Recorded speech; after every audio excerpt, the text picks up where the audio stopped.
오늘 본문 말씀을 중심으로 오늘 건강한 경계를 세워야 합니다. 건강한 경계를 세워야 합니다라는 제목으로 함께 하나님 말씀을 나누도록 하겠습니다.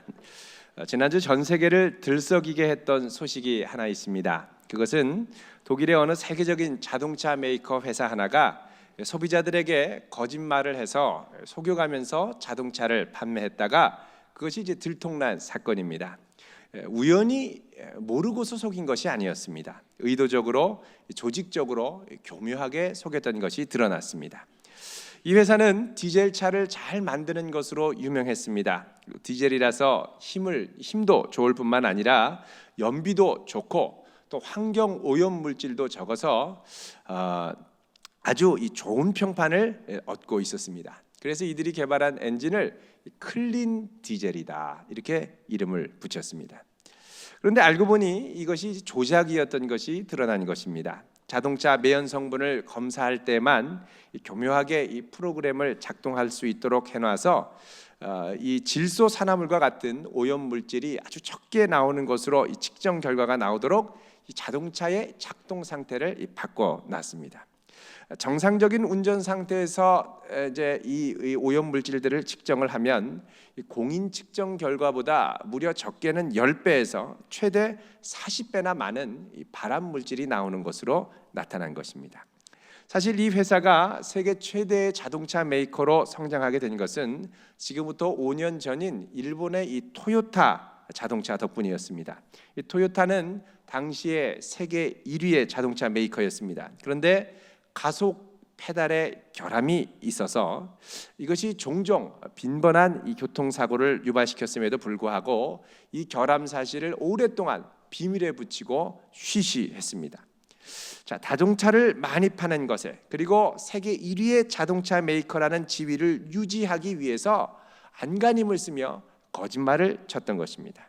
그러던 것이 결국 이 사건의 진상이 드러나면서 이 회사의 CEO가 미국의 의회 청문회에 불려가서 무려 8시간이나 추궁을 당하는 사건이 일어났습니다. 이 CEO는 그 자리에서 참회의 눈물을 흘렸습니다. 이와 동시에 이 자동차 회사의 매출이 급감했습니다. 이 틈을 타서 이 독일의 자동차 회사가 좋은 디젤차를 만들고 또 이 차가 클린 디젤이라고 선전을 하면서 판매가 급성장하게 됐고 급기야는 얼마 전에 세계 1위를 차지했던 것입니다. 그런데 이 1위가 된 지 얼마 되지 않아서 또 이런 거짓말 사태가 터지고 만 것입니다. 거짓말을 해서 1위에 올라서서 그 비밀을 계속해서 지키려고 했던 것입니다. 그러나 이 회사는 전에 자신이 밟고 올라섰던 일본 자동차 회사의 전철을 그대로 밟게 된 것입니다. 이것을 자동차 업계에서는 1위의 저주다 이렇게 얘기를 합니다. 이건 이제 우리식으로 말하면 소위 갑질의 저주 정도가 될 겁니다. 세계 최고, 세계 최대, 막대한 자금력, 로비력이라는 이 우월적인 지위를 이용해서 절대 소비자에게 넘기지 말아야 할, 또 소비자에게 지켜야 할 윤리적인 선을 넘어갔다가 결국에는 큰 어려움을 당하더라는 것입니다. 이것은 얼마 전에 일어났던 땅콩 회항이라고 불리는 이 사건과 본질적으로 비슷한 부분이 있습니다. 한 대기업의 자녀가 항공기가 출항하려고 공항을 나서는데 이 회사의 CEO의 자녀라는 우월적인 지위를 이용해서 비행기를 돌리는 사태가 일어났습니다. 당사자는 그때 속이 시원했을지 모릅니다. 그러나 넘지 말아야 할 선을 너무 넘어버린 것입니다. 이게 나랑 무슨 상관이 있나라고 생각하는 분들이 계실지 모르겠습니다. 여러분 지난 명절 잘 보내셨죠? 간만에 고향 친지들을 만나서 즐겁게 대화도 하고 즐거운 시간을 보낸 분들도 꽤 많이 계실 겁니다. 또 반면에 어떤 분은 가족으로부터 상처받고 얼굴을 붉히는 분들도 아마 있었을 겁니다. 만나면 즐거워야 할 가족인데 왜 만나면 마음이 어렵고 힘듭니까? 그 이유 중심 깊은 곳에는 대부분 넘지 말아야 할 이 상대방의 경계를 넘었기 때문에 일어난 경우가 많습니다. 아버지란 이유로, 시어머니란 이유로, 삼촌이란 이유로 대부분 넘지 말아야 할 상대의 소중한 삶의 경계를 위로한다는 핑계로, 사랑한다는 핑계로 너무 쉽게 넘어가게 되더라는 것입니다. 이것은 비단 가족뿐만이 아닙니다. 우리가 고민하는 수많은 인간관계의 많은 부분에 그 속 알맹이를 들여다보면 대부분이 경계의 문제가 도사리고 있습니다. 서로를 존중해주고 또 늘 서로의 선을 잘 지켜줘야 되는데 대부분 그 선을 무시하고 그 선을 지키지 않고 함부로 침범해서 상처를 주고 고통을 주는 것입니다. 상처받고 고통받는 사람의 입장에서는 어떻습니까?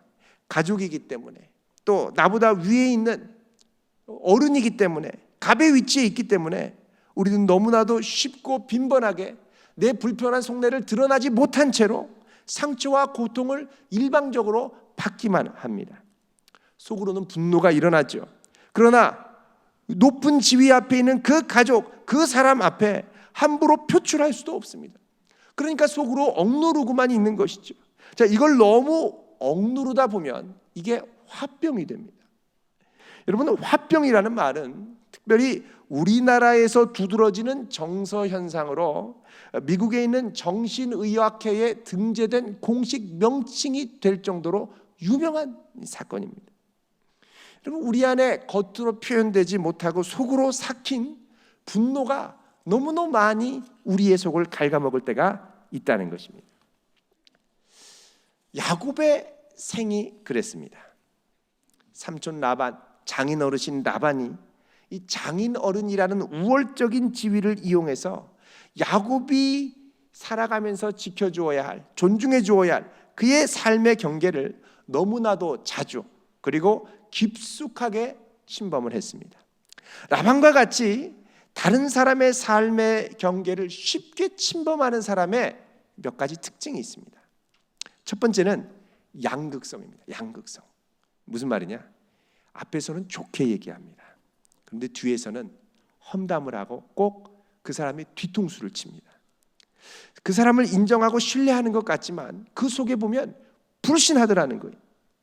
창세기 31장 1절을 보면 야곱이 라반의 집안으로부터 험담을 듣게 됩니다. 31장 1절에 보면 이렇게 말씀을 하죠. 중반에 야곱이 라반의 아들들이 하는 말을 들은즉 야곱이 우리 아버지의 소유를 다 빼앗고 우리 아버지의 소유로 말미암아 이 재물을 모았다 하는지라. 자, 좋지 않은 소문, 다른 사람을 통해서 뒤통수로 듣게 되더라는 것입니다. 두 번째로 이런 사람의 특징은 뭐냐? 매우 자기중심적이기 때문에 자신에게 유리한 상황마다 조건과 말을 바꾼다는 것. 상대방의 기분이 좋든 나쁘든 이미 약속을 했든 안 했든 번복을 했든 안 했든 중요하지 않습니다. 31장 41절에 보면 야곱이 라반한테 분노하면서 자신이 그렇게 헌신적으로 봉사하면서 이 삼촌의 양떼를 키웠지만 이것에 아랑곳하지 않고 품삯을 무려 몇 번이나? 10번이나 바꿨다고 열변을 토하죠. 자, 이런 사람은 공감하는 능력이 매우 떨어집니다. 결국은 홀로 외톨이로 남게 되는 거죠. 세 번째로 이런 사람들의 특징은 뭐냐? 상대방의 영역을 잘 인정하지 않습니다. 상대방의 영역도 내 영역이라고 생각하는 거죠. 상대방의 경계도 내 경계라고 생각하는 겁니다. 오늘 본문 43절을 한번 보십시오. 43절 같이 읽어보겠습니다. 시작. 라반이 야곱에게 대답하여 이르되 딸들은 내 딸이요 자식들은 내 자식이요 양떼는 내 양떼요 내가 보는 것은 다 내 것이라. 내가 오늘 내 딸들과 그들이 낳은 자식들에게 무엇을 하겠느냐? 아멘. 자, 딸들을 야곱에게 아내로 주었죠. 근데 지금 와서 하는 말이 뭡니까? 내 아내가 아니라 이 딸들 누구 딸이라고요? 내 딸이라고 그러는 거예요. 야곱의 자식들, 라반의 손자들이죠. 근데 그 손자들도 결국은 다 내 자식들이라는 거예요.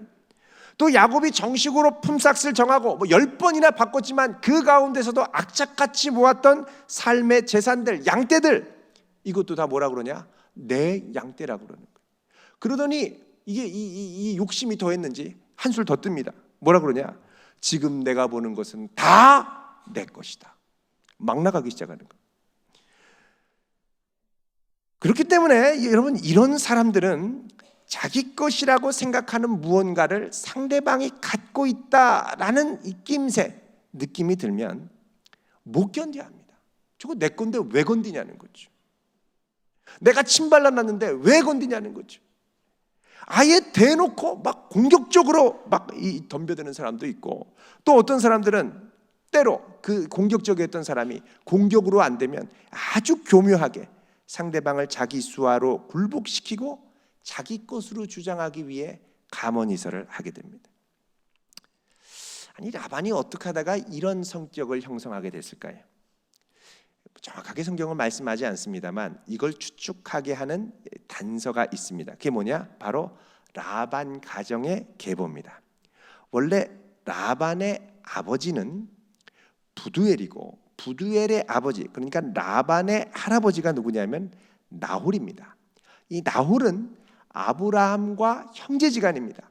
아브라함에게는 삼형제가 있었는데 아브라함, 그 밑에 나홀, 그 밑에 하란이었습니다.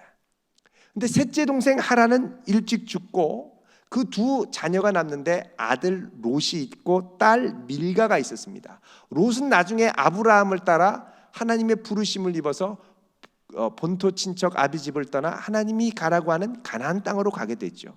홀로 남은 딸 밀가는 두 번째인 이 나홀과 결혼을 합니다. 그러니까 이 둘째, 셋째의 가문이 합쳐진 겁니다. 셋째의 재산이 다 이제 둘째로 넘어가는 거죠. 자, 이렇게 해서 이제 이 중간 이 두 번째였던 이 나홀이 큰 부를 거머쥐게 되고, 그 나홀로부터 부두엘 그리고 라반으로 이어집니다. 라반이 이제 외아들이었죠. 물론 여동생이 있었습니다. 리브가가 있었는데 이 리브가는 어디로 갔느냐? 아브라함의 아들인 이삭에게로 시집을 갔습니다. 결국은 리브가가 그 지역 그 가문의 모든 부를 거머쥐는, 또 보면은 이 라반이 이 모든 가정의 부를 거머쥐면서 돈에 아주 민감한 사람으로 성경에 등장을 합니다. 자, 아브라함의 형제의 아버지인 이 아브라함의 이 아버지죠, 데라인데 이 데라 가정의 대를 이 밧단 아람 하란 땅에서 유일하게 이어가는 사람이 누구였느냐? 라반이었다는 거죠. 유일한 대를 이어가는 가정의 사랑과 기대를 한껏 받다 보니까 라반도 자기도 모르게 자기 중심적이 되고 돈을 밝히는 사람으로 되어가더라는 것입니다. 자, 이럴 때 이 라반의 경계선을 잘 설정해 주지 않으면 두 갈래의 극단적인 성향을 갖기 쉽습니다. 우리도 그렇습니다. 경계가, 우리의 마음과 삶의 경계가 건강하지 않으면 두 갈래의 이 극단적인 왜곡된 성향을 갖기 쉽습니다. 첫 번째는 뭐냐? 너무 사랑해주고 오냐오냐 하다 보니까 이 경계선을 잘 설정하지 못한 경우입니다. 자기가 넘지 말아야 할 영역을 분명히 인식하고 또 상대방의 경계를 잘 존중해주는 연습을 해야 되는데 너무 오냐오냐 하다 보니까 결국 다 괜찮은 줄 알고 당연한 듯 수시로 다른 사람의 경계를 넘나듭니다. 그러다 보니까 책임감도 없고요, 또 책임을 지라 그러면 회피하고요, 다른 사람과의 공감 능력이 떨어지고요, 그러면서 주변에 있는 사람들을 다 힘들게 하고요, 그러다 보니까 결국은 외톨이가 되더라는 것입니다. 그러면서도 마음에 죄책감이 별로 없습니다. 죄책감이.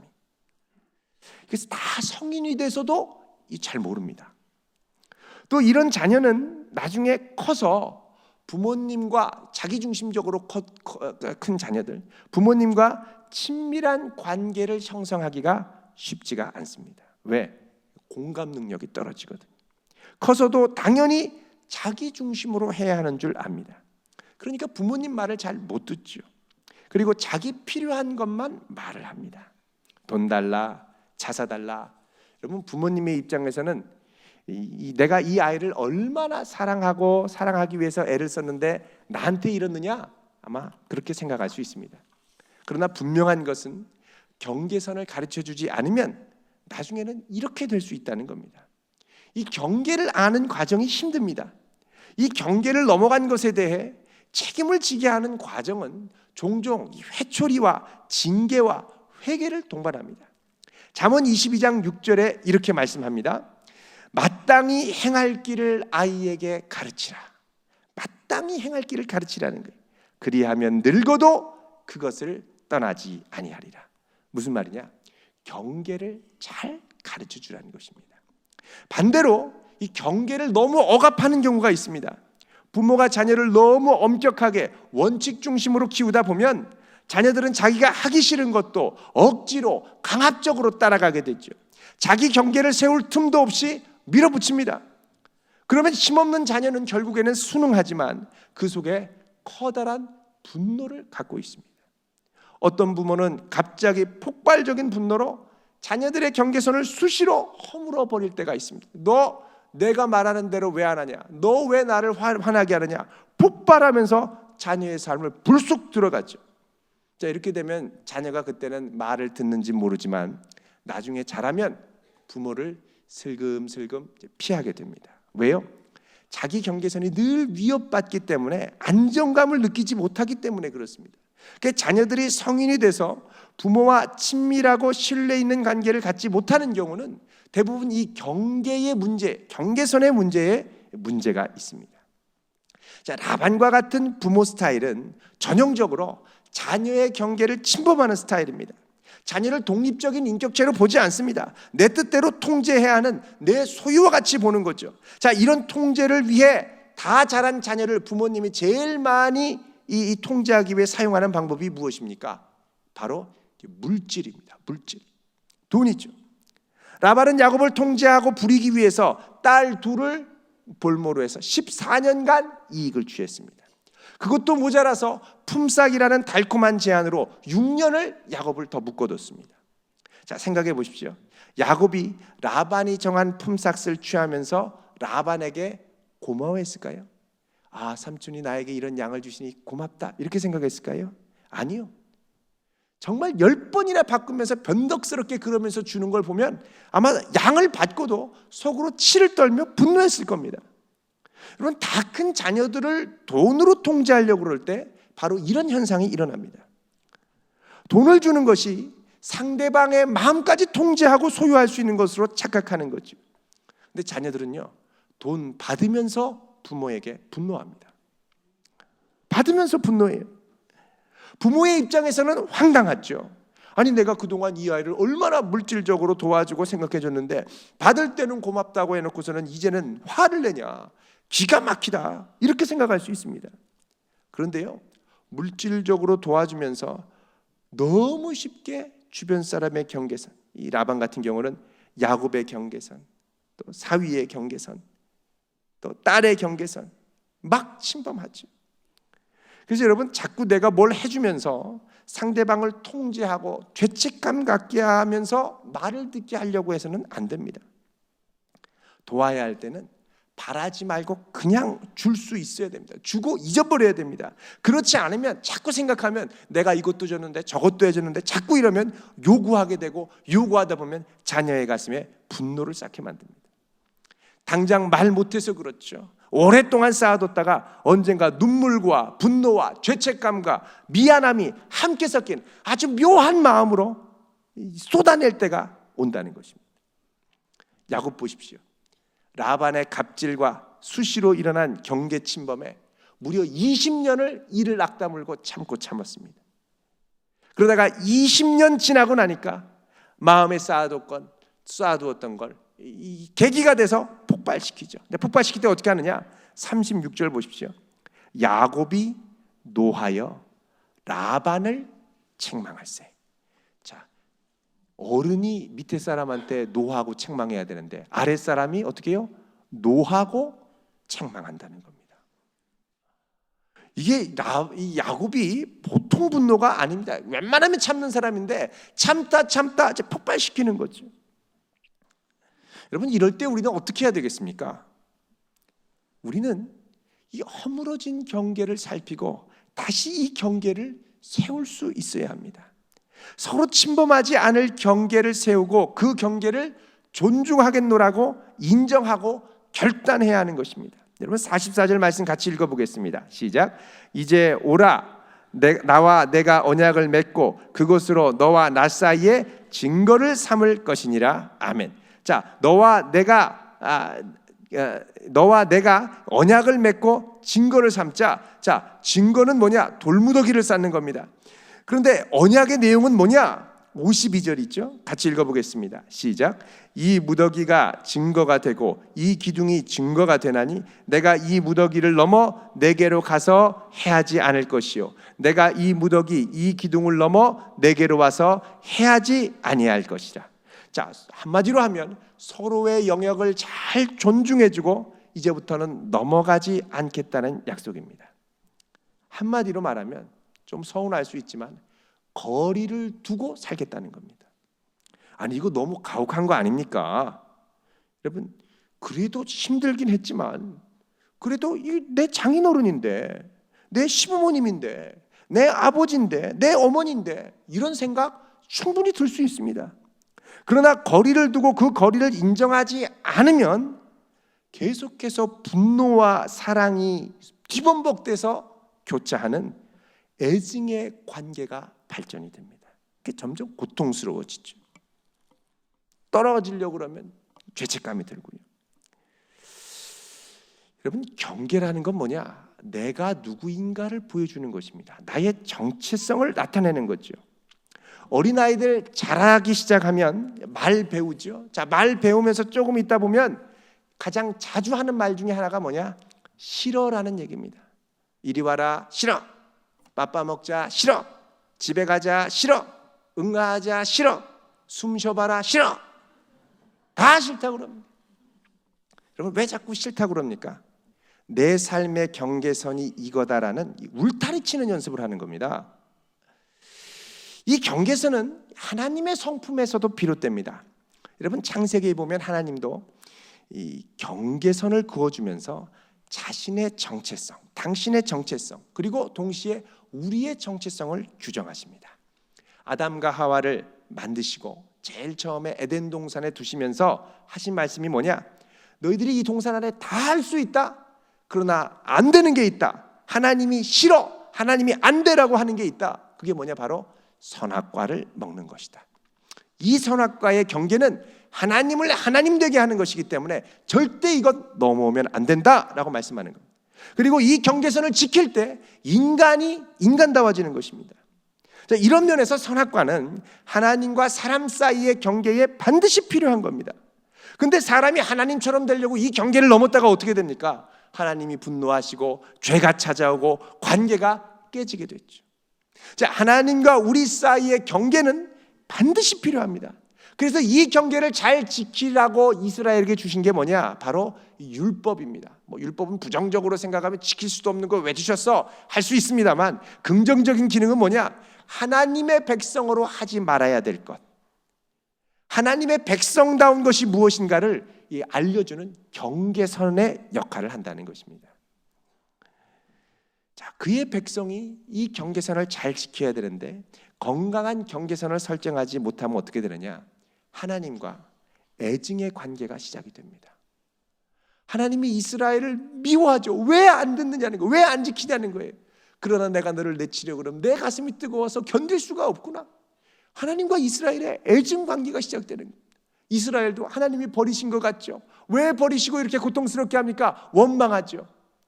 그러나 하나님 붙들어야 산다는 거 알고 또 기도하죠. 이상하게 꼬이는 애증의 관계가 시작이 된다는 것입니다. 이처럼 이 경계선을 건강하게 설정하는 것은 우리의 삶에 반드시 필요한 부분입니다. 그렇다면 우리의 삶에 경계선을 세우려면 어떻게 해야 됩니까? 제일 중요한 것은 내 경계가 어디까지인가를 명확하게 규정하고 밝혀야 합니다. 어떻게 밝히느냐? 누군가가 우리의 경계를 침범할 때 노라고 당당하게 말하는 것입니다. 어디까지 허용되고 어디까지가 안 되는가를 말해야 된다는 거죠. 말 안 하고 있으면 어떻게 합니까? 상대방은 당연한 줄 알고 침범하죠. 이렇게 해도 되는 줄 압니다. 근데 우리는 안 된다, 노라고 말하는 걸 되게 주저합니다. 왜요? 우리 문화상 이러면 무례한 거거든요. 특히 우리나라의 특성 중에, 우리나라 사회의 특징 중에 하나가 쏠림 사회입니다. 단체적으로 쏠려요. 남들 다 하는데 왜 너만 안 하냐는 거죠. 남들 다 마시는데 왜 너만 안 마시냐는 거죠. 남들 다 동의하는데 왜 너만 싫다고 하냐는 거죠. 그러니까 노라고 말하면 역적이 되는 분위기입니다. 그런데 노라고 말하지 않으면 우리의 삶의 정체성에 혼란이 찾아옵니다. 죽어라 뼈 빠지게 이 조직을 위해 열심히 했는데 나는 무엇인가? 이 생각이 드는 거예요. 여러분, 우리 청소년이나 대학생들 보면 너 나중에 뭐 하고 싶어 물어보면 아 몰라요, 이런 경우가 되게 많습니다. 뭐 해야 될지 모르겠어요. 하고 싶은 거 없어요. 자, 요거는 대부분 뭐와 직결되느냐? 정체성의 문제와 직결됩니다.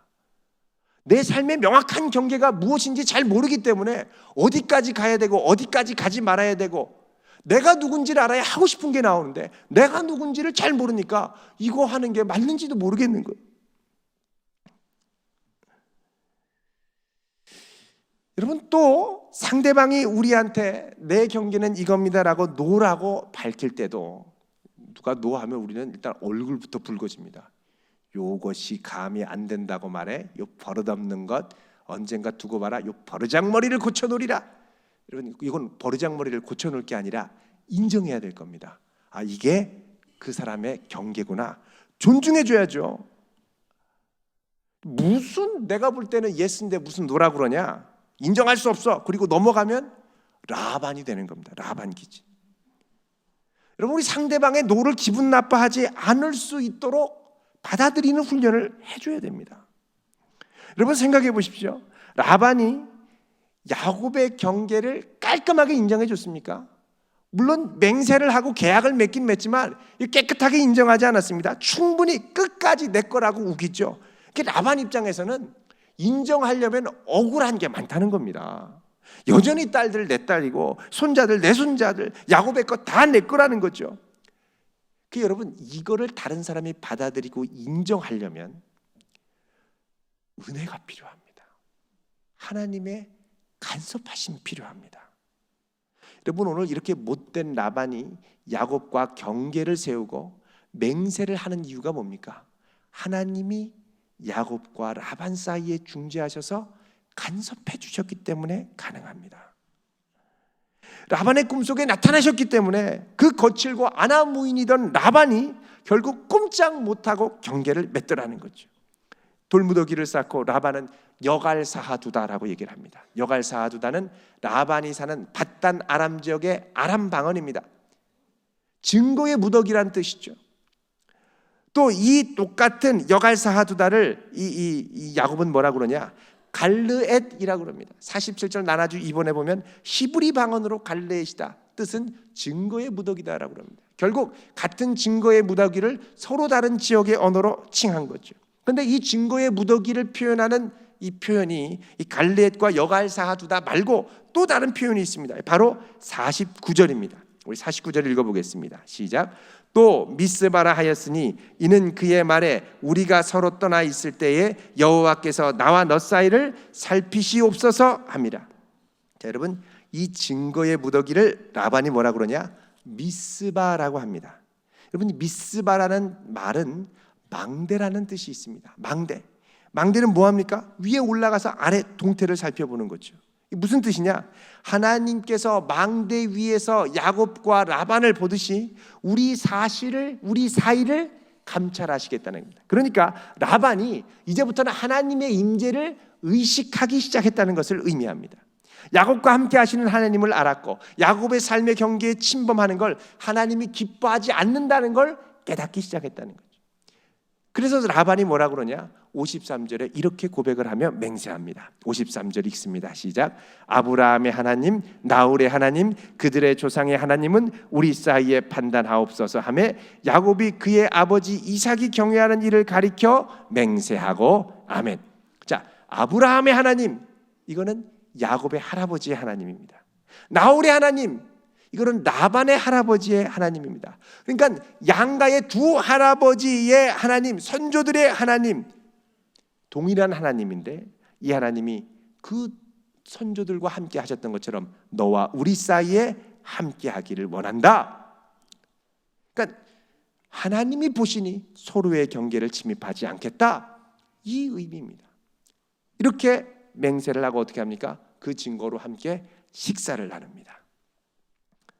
자, 이렇게 경계선이 정상적으로 세워지기까지는 먼저 야곱이 그랬던 것처럼 분노를 때로는 표출하면서 내 경계를 겸손하고도 진실되게 밝히고 말하는 것이 필요합니다. 물론 여기에는 동시에 하나님의 특별한 간섭하심과 은혜가 필요합니다. 아마 내 경계선을 밝히려면 많은 용기가 필요할 겁니다. 몇 년 동안, 아니 몇십 년 동안 말하지 않고 속으로 막 분노를 사귀면서 꾹꾹 눌러 참고 있었는데 이걸 어떻게 말할 수가 있겠습니까? 그런데 용기가 필요하죠. 은혜가 필요하죠. 그래서 기도해야죠. 그래서 은혜를 갈구해야죠. 자, 이렇게 경계선을 건강하게 세워지고 나면 우리에게 좀 찾아오는 게 있습니다. 그게 뭐냐? 죄책감입니다. 너무했나 싶은 생각이 드는 거예요. 라반의 마음에도 밀려오는 게 있었습니다. 이 죄책감이죠. 50절 같이 한번 보겠습니다. 시작. 만일 내가 내 딸을 박대하거나 내 딸들 외에 다른 아내들을 맞이하면 우리와 함께할 사람은 없어도 보라, 하나님이 너와 너 사이에 증인이 되시느니라 함이었더라. 아멘. 자, 라반이 지금 뭐라 그러냐? 내 딸들을 박해하거나 다른 아내를 취하지 말아라. 그러면 우리 사이에 하나님이 보실 거야 얘기하죠. 여러분, 야곱에게 당부하는 말로도 볼 수 있습니다. 그러나 그 배우의 깊은 속을 보면 이게 뭐냐? 자기가 자기 딸들에게 막대했던 것에 대한 후회의 표현으로 볼 수 있습니다. 죄책감의 표현이죠. 여러분, 딸들이 아버지가 이렇게 가혹하게 자기들에게 하는 것, 또 자기 신랑 야곱에게 하는 걸 보고 뭐라 그러냐? 31장 15절에 아버지가 우리를 팔고 우리의 돈을 다 먹어버렸다 이렇게 얘기합니다. 아버지가 못된 아버지라는 거죠. 그리고 이 아버지가 어떻게 했습니까?